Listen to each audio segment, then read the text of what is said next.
देवरे के charger support करता, सखी देवरे के चार्जर सपोर्ट करता। हमारा राजा जी का तनिका सा छोट पड़ता, हमारा सैया जी का तनिका सा छोट पड़ता। सखी देवरे के चार्जर सपोर्ट करता, सखी देवरे के चार्जर सपोर्ट करता।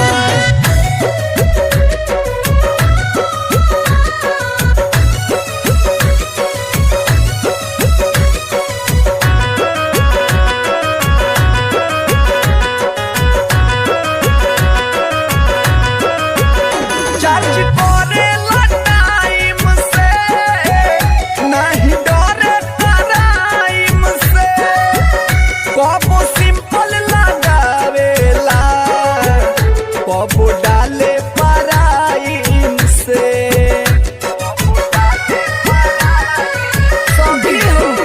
चार्ज करे टाइम से, नहीं डरे टाइम से।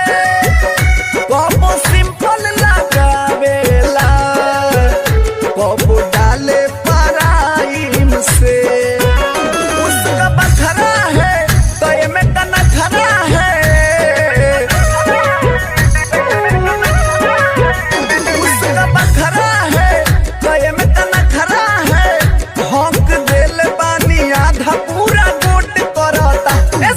देवरे के चार्जर सपोर्ट करता, सखी देवरे के चार्जर सपोर्ट करता।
देवरे के चार्जर सपोर्ट करता, सखी देवरे के चार्जर सपोर्ट करता।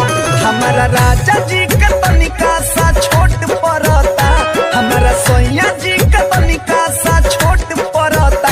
सखी देवरे के चार्जर सपोर्ट करता, सखी देवरे के चार्जर सपोर्ट